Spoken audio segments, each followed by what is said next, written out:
先知託耶和華嘅名說話，所說嘅若不成就，也無效驗呢，這就是耶和華所未曾吩咐的。那先知啊，擅自說的，你不要怕他。喺末世裏邊有好多啊，無論你喺視頻啦，喺唔同嘅教會啦吓，有好多話女先知、男先知等等。嗱，你要小心去聽啊！你要小心去聽。曾經都有啲弟兄姊妹話：哎呀，牧師你點樣睇呢個視頻啊？有好多所謂先知喎嚇，係唔係㗎？係唔係㗎？你對照翻聖經嘅真理啦。嗱，最後我同你分享，如果你分唔到真假先知，你跟咗假先知，你有冇問題啊？嗱，喺線上網上嘅弟兄姊妹，你唔可以喺日後你喺神面前話：我唔知佢係假㗎。我唔知呢個傳道呢個牧師係假嘅啊！到時落地獄嘅時候咧，你就知道，哎呀，落地獄係真嘅。但係有真先知警告我哋走窄路進小門，你願唔願意聽啊？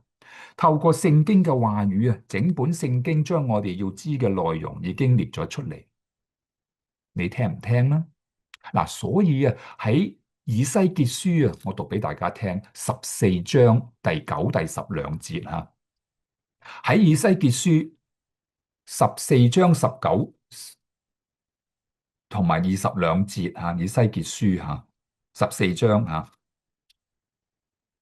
聖經嘅話語提醒我哋，如果跟咗假先知嘅後果吓。啊，以西結書第14章第9、第10先知若被迷惑，說一句預言，是我耶和華任那先知受迷惑。嗱，先知受迷惑，真係被魔鬼欺騙講假嘢。佢話我也必向他伸手，將他從我民中以色列中除滅，即係會將佢殺害嘅吓。他們必擔當自己的罪孽。後邊嗰句記住，先知的罪孽和求問之人的罪孽都是一樣咯，畫起佢咯，仲未完喎。第11節，好使以色列家不再走迷途離開我，不再因各樣嘅罪過玷污自己，只要作我的子民，我作他們的神，這是主耶和華說的。